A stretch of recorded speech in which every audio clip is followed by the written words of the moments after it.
The Laundry is proudly produced by Strise, the AML automation cloud. And I think it's almost a cliche in the sanctions world of this whack-a-mole game. You know, you smack down on one thing and another thing pops up somewhere else. I think we'll just continue to see that. When people are making concerted efforts to move money in certain ways, it shows that they are being cut off in another place. Yeah, money make a world go round. It's money make a world go round. Yeah. Yo. Welcome to The Laundry, the podcast connecting AML compliance and financial crime to the real world. Did you really think rich Russians were going to just give up being rich because of sanctions? Despite the ongoing invasion of Ukraine and yet more sanctions packages looking to crush the war effort, the owners of plush properties, energy companies, and super-yachts still go on existing. I'm your host, Robin Lycka, resident sanctions man at Strise, and in this episode we're asking who is buying up Russian assets? We'll be discussing how Russian money still moves across borders, the enablers that are making these transactions possible, and who is buying up what Russian oligarchs have to offer. To dive into this topic, I'm here with Miles Johnson, investigative reporter at the Financial Times. Welcome back to The Laundry, Miles. Absolute pleasure to see you again. You were our keynote speaker at The Laundry Live last year, but can you remind our listeners about you, your background, and your newsbeat at the Financial Times? Well, thank you for having me. Pleasure to be here. Yes, I'm an investigative reporter at the FT. I'm on the investigations team. We look at sort of quite a lot of different things across the world, but I tend to be focused on international organized crime, money laundering, corruption. And in that sort of beat, me and my colleagues, we've looked a lot at sanctions and sanctions evasion, especially since Russia's invasion of Ukraine. Yeah, I seem to remember some interesting conversations over a few refreshing beverages at the Laundry Live. I think at one point we had the FT, Bloomberg, and the Bureau of Investigative Journalism in one small consortium there. It was an absolute pleasure. Yeah, they all do excellent work. It was a fun night. Yes. Thank you for the introduction. Let's dive into the discussion. Let's start with how things have looked in terms of Russian assets since the invasion of Ukraine. There's an interesting stat according to Forbes' 200 richest businessmen of Russia list. There were 123 Russian billionaires in December 2021, just before Russia invaded Ukraine.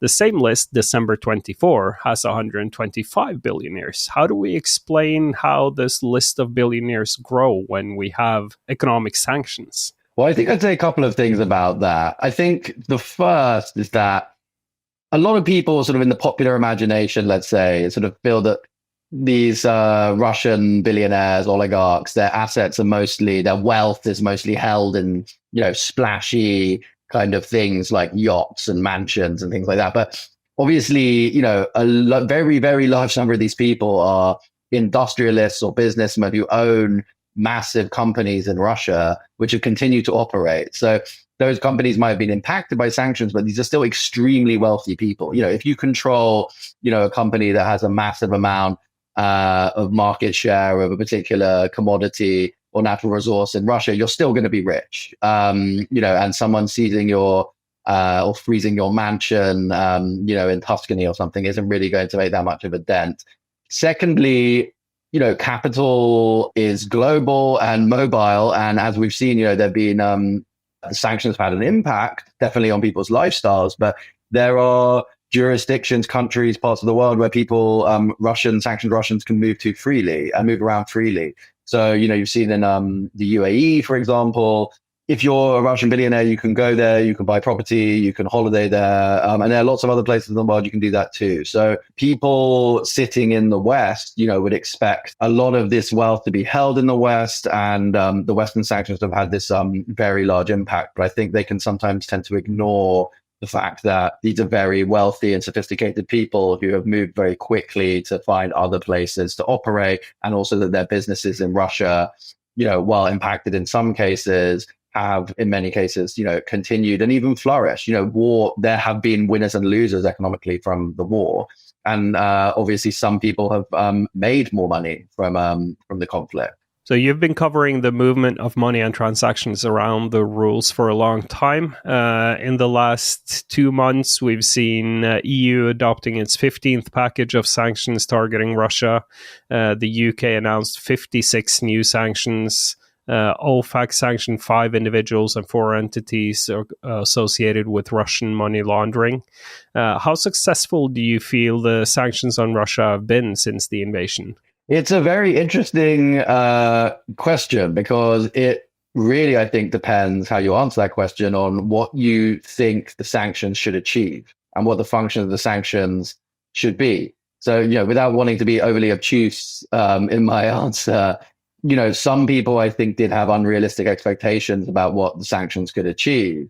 And there also has been a little bit of a tendency to kind of forget that quite a lot of very important Russian companies and institutions were under sanctions before the invasion, obviously, as a result of things like Crimea and previous actions in Ukraine. So I think in terms of how successful they've been, clearly one way of measuring that would be efforts to evade those sanctions. You can see that there are clearly some pain points, both in the Russian sort of war efforts and also for wealthy Russians and their sort of international mobility. And we've seen in various indictments, multiple sort of examples of people trying to evade these sanctions. But then there's also another level to that, which is like, to what extent is this a sanctions regime to have a strategic impact on the war? To what extent is it a diplomatic lever? And then to what extent is it just to sort of, some people would have the view to sort of punish or make people pay a price for their alignment with the Russian state. And if you are an oligarch who had a lovely house in Italy and a yacht in Mallorca, and you loved, going there with your family all the time, yes, that is obviously something you're not able to do anymore. But in terms of the military effort, my colleagues have, done some fantastic work on showing these very technically quite niche things that, Russian military industrial complex needs to continue to function, be that in terms of Western-made microchips for precision-guided missiles or machine cutting tools. These things which are not easy to reproduce domestically in Russia and have to be sourced. And so there you do see, if there is an evasion effort, there must be an impact. Yeah. We've talked a bit about this on the podcast previously as well, with several interesting guests. I think one mentioned that they even use microchips from washing machines imported. How do you figure that washing machine is a dual-use good? They're extremely resourceful. Yeah, then you get into a whole other complicated issue of like, what's dual use technology? Like, to what extent if a washing machine has components that can be used in a cruise missile or something, does that make it dual use technology? Can you realistically restrict the trade of that item? And then clearly, as we've reported and has been widely seen, it's not just simply stopping items going directly into Russia. There will be secondary and tertiary sort of trade routes, so to speak, where, items are imported into one country and then moved into Russia or via another country. And so, really policing that gets very, very tricky.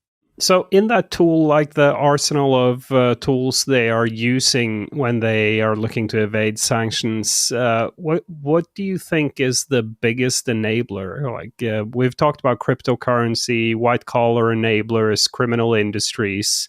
What are your thoughts on that? I think it depends on who you're talking about. I think if I'm at a very high level in terms of sort of really sort of military and strategic procurement of items, I think, there have been some really interesting examples of quite sophisticated schemes routing critical components through third countries. So there was a really interesting story in the Moscow Times, I think last year, where they had this very interesting company in Gabon in Africa, which was importing a vast amount of airline replacement parts into Russia and had become out of nowhere, sort of overnight, had become one of the largest suppliers of these quite hard to source airline parts to Russia.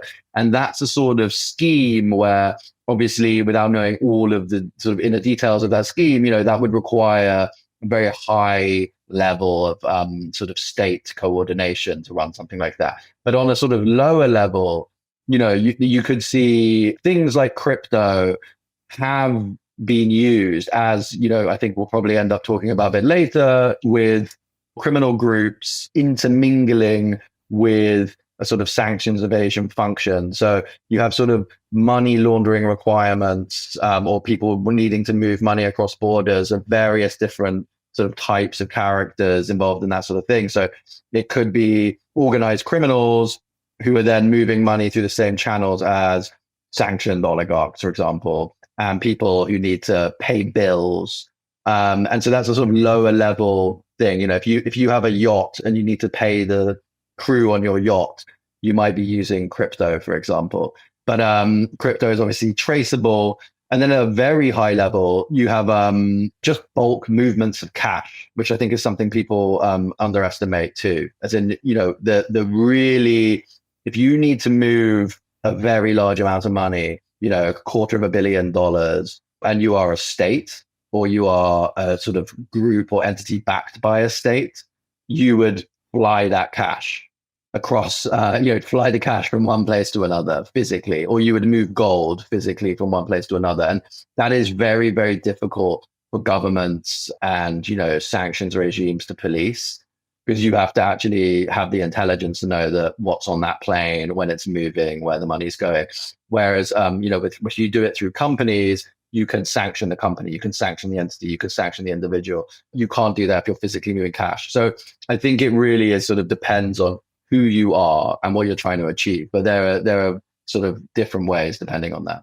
And all of these sub-industries, there are definitely people benefiting from it. But another aspect of it is the Western companies that leave Russia.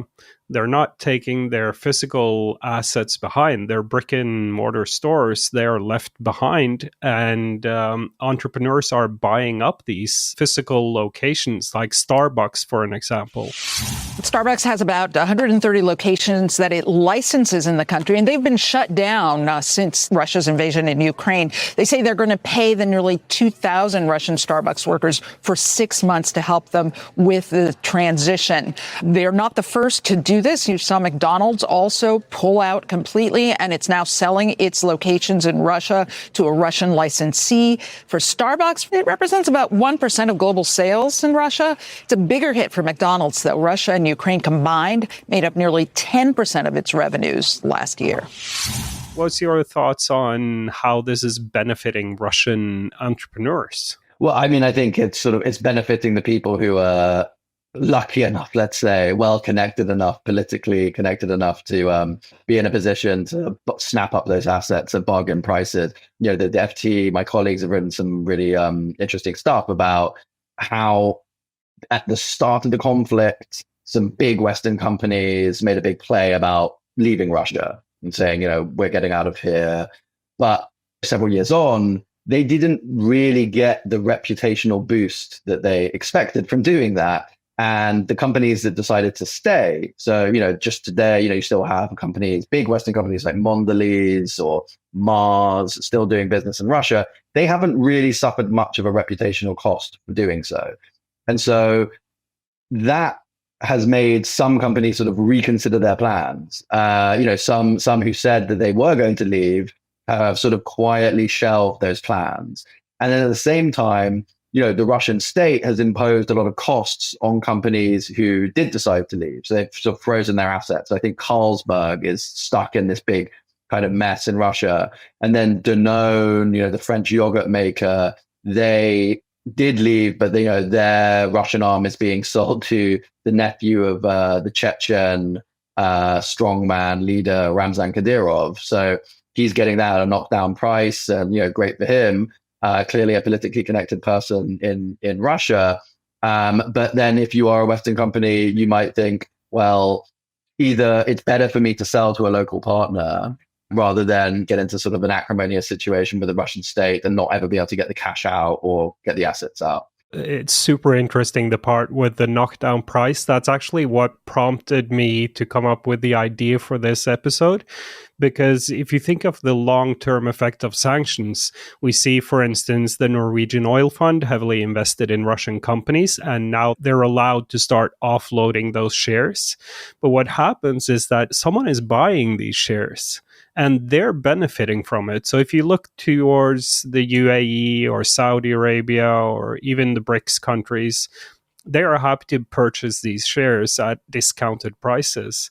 My thesis on what's going to happen is that once the war is over and Western economies start flowing back into Russia, the ones that really benefit from the dumping of the shares are the ones that are buying them now, obviously. So the Saudis, the Emirates, they will benefit highly from the point when Western economy starts flowing back into Russia. Yes, I mean, I think it's a sort of another extension of there's a tendency to sort of see the whole situation through the sort of lens of the West, when, as you say, there are countries and businesses in other countries which would be very happy to be buying up some of these assets. And not only would they be getting assets at a very cheap price, but they would also quite possibly be sort of engendering some goodwill for themselves in Russia, opening up new sort of market opportunities for them. So it's a tricky situation in terms of, again, back to that issue of sort of imposing costs or actually changing behavior, which, depending on your view of sanctions, should be the aim.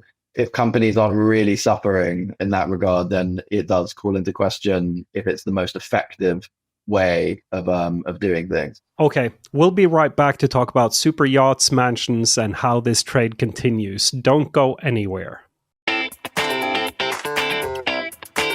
Can't get enough of the laundry? Not only are we giving you a weekly podcast dishing out insights and learnings on the biggest topics in AML and compliance, but now we have our very own newsletter. Fresh Laundry with me, Marit, is a place for hot takes, looks behind the scenes on the latest episodes, and the best recommendations in news, articles, podcasts, and more. Find the link in the episode description. Let's clean up your inbox with some fresh laundry.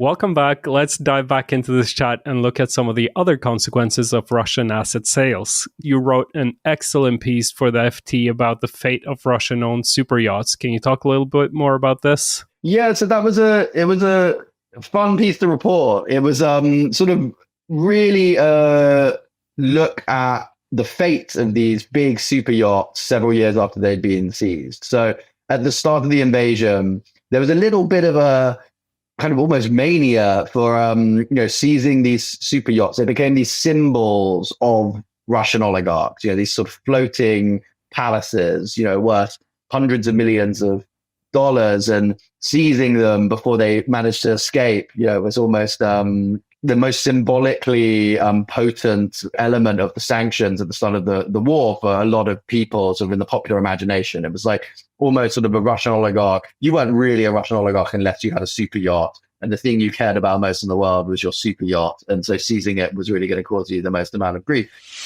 So I'm here in Canary Wharf, where we've just detained the ship, which was due to sail at midday. It's a yacht which belongs to a Russian oligarch, friends of Putin, and was here for a refit. Well, we're not going to allow this yacht to sail. We've detained it indefinitely. It cannot be right that oligarchs, people who benefit from Putin, should continue to sail in and out of London or indeed anywhere in the UK whilst that appalling war is taking place in Ukraine.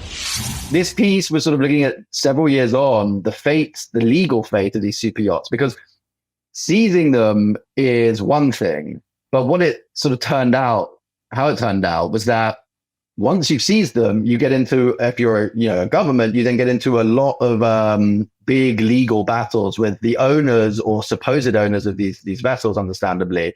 And you get into sort of all of these complex issues, which maybe people didn't anticipate at the start. So firstly, just maintaining a super yacht is unbelievably expensive. These things cost so much money just to keep going, so you have to, they're stuck, let's say they're stuck in Antigua or something like that. Then the government there has to pay for the upkeep. The staff have to be there. They have to sort of figure out all of the ways of maintaining the yacht to keep its value, because understandably, eventually they want to sell them. But then when it comes to selling them, you get into a court battle where you have to prove who actually owns these yachts, because in many instances, the people who own these yachts, some of them are already sanctioned, and someone will come forward and say, no, it's not actually his yacht, it's my yacht. And then, for example, the US government will say, what are you talking about? It's not your yacht. And then they'll get into this big legal battle, and it takes a very, very long time. There was one man who came forward and said he owned 2 super yachts. And, he was a relatively rich guy, but it was fairly inexplicable how he would own sort of multiple billions or something worth of yachts.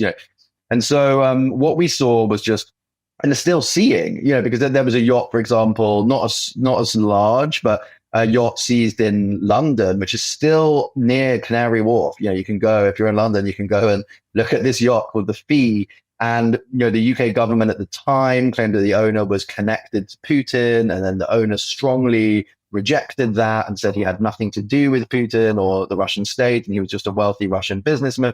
And this yacht has been stuck in this sort of legal limbo. And so, yeah, it's a sort of interesting insight into the messy and unexpected consequences of doing these things. And, some of these yachts have been sold, but, quite a few of them are still sat there racking up maintenance costs and with their fate unclear. And some of the ports are usually privately owned as well. So you have to cover the mooring fee to the private port. And as a boat owner, I don't have a super yacht. I have a small boat, but I can confirm that maintenance is incredible. There's so much work to be done with any boat. Yeah. And if you let the yacht, I am not an expert in yacht maintenance, but, I've spoken to experts in yacht maintenance, and they just say, if you just let the thing sit there, very, very quickly, it's going to have some very big problems, and, the value of the asset is going to be hugely impaired. But, you had people, some of these things have been sold, and they're obviously getting them a good, from their point of view, good prices. But it is complicated. It takes, there's a huge amount of legal wrangling, and it can take years. And so it's a sort of an example of how, these things can have unexpected consequences. Yeah, and there aren't that many buyers that aren't already in some way, shape, or form affiliated with the Russian oligarchs. So it's not a big market for super yachts. And even if you are a high net worth individual, would you actually buy a super yacht that's been seized? Like the legal implications that might hit you later, or even not even legal, but ramifications in other shapes or forms. Well, you saw that in, there was a yacht called the Alpha Nero, I think, and it was close to being bought reportedly by Eric Schmidt, the billionaire Google former CEO, and he backed out. So I think there was a deal that collapsed, and I think that was a direct consequence of the legal complexity of that that vessel found itself in, because you don't want to buy something and then you then end up getting sued by the person who claimed it's still theirs or it's been unlawfully seized from them. So yeah, it all of the not only the maintenance can affect the value, obviously, but also the legal uncertainty can render the vessel unsaleable. What are you going to do if you're on your yacht and like a helicopter lands on your helipad and there's a Russian guy like, I want my yacht back? Yeah. Yeah, I mean, it could get pretty awkward for sure. Yes. Awkward's the right word. Okay, if we look at Russian-owned property, particularly in the UK, some stats from Transparency International found that 1.5 billion worth of property was bought by Russians accused of corruptions or with links to the Kremlin since 2016. So how does this property ownership gonna look like going into 2025? I would expect that a lot of that number, which is a large headline number, but I'm not being intimately familiar with the methodology used to calculate the number, but I would imagine a lot of it is weighted towards some of the most expensive properties. So there's quite a lot, the top end, which would be a small number of properties worth a lot of money. But, some of the most well-known of those properties have been, frozen for a long time. And eventually, we don't know, eventually might be sold. But I would be surprised if there are people operating deeply under the radar who have been sanctioned, who are still sort of enjoying the benefits of property in the UK. I mean, that's something which has become pretty much impossible. We've seen sanctioned Russians leave the UK. There are a small number of them who were based in the UK and remain based in the UK after being sanctioned, and then they have decided to leave. So I think in that sense, if that is your objective as a sort of sanctioning government, then it has had that desired effect. But it doesn't mean that all of these things can just be wrapped up that easily, because a lot of these individuals are challenging their designations. It remains to be seen how many of them will be overturned, but we've seen some being overturned. And sometimes the basis or the wording or the evidence used to designate certain individuals hasn't been particularly robust. And when you get a bunch of very highly paid expert lawyers on the case, they will find ways to challenge those designations and overturn them. So I think that will be something that we have to look out for in 2025. It may well be that we see more and more of these decisions overturned. And do you think it would be possible to sell these properties without declaring the Russian ownership through shell companies? We often see that high value properties are owned by shell companies, and then it's a transfer of shares, not a transfer of property. I think it's certainly possible. We could say that the higher the amount being paid, the more prominent or sort of visible the property is, it will attract more attention. I think at a smaller scale for more regular properties, let's say, I think that's certainly possible. One facet of the recent US Treasury and UK designations and money laundering investigation into sort of Russian crypto money laundering scheme we saw was they said that some of that network was being used by wealthy Russians to procure property in the UK. So I think there is clear real world evidence that has happened. I just think it's probably quite tricky if you're trying to buy a £300 million mansion or sell a £300 million mansion.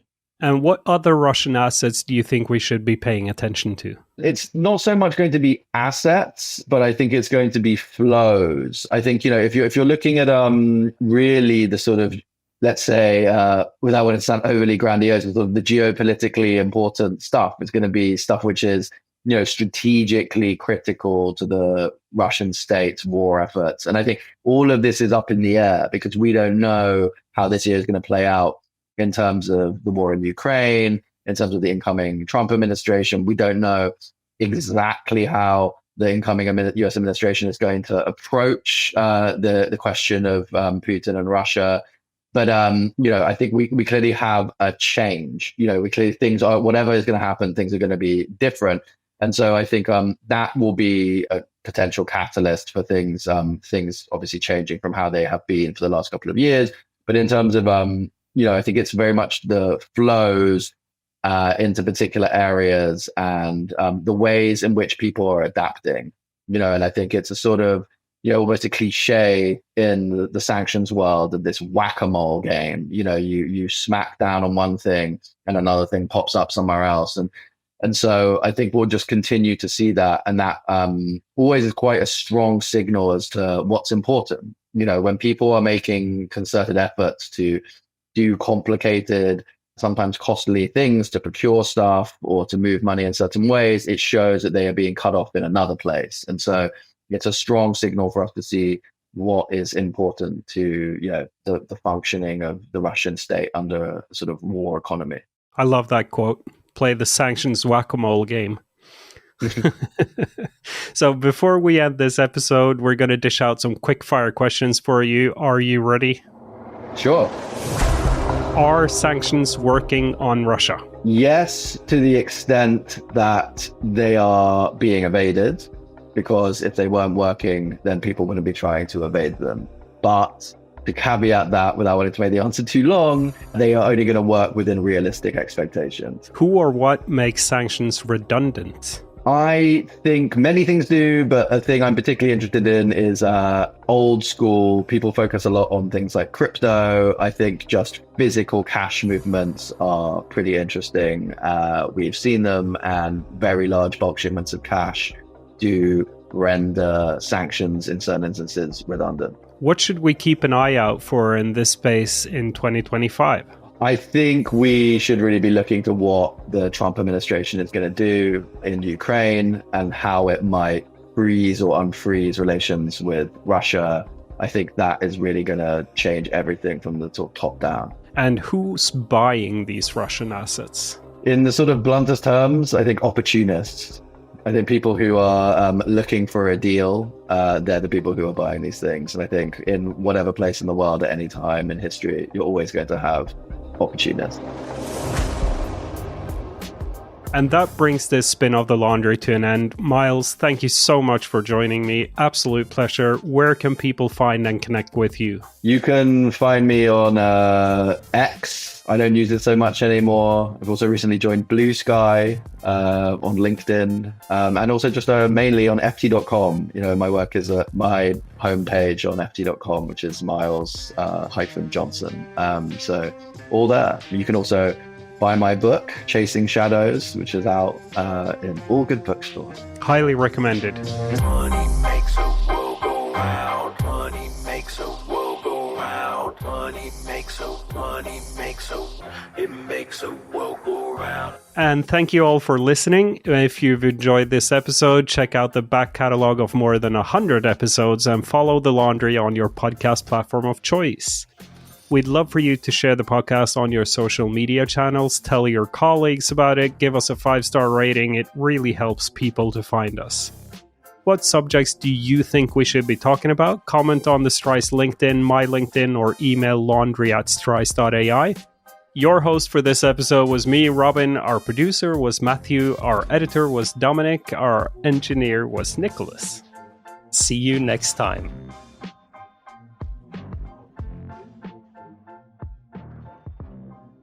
Our editor was Dominic.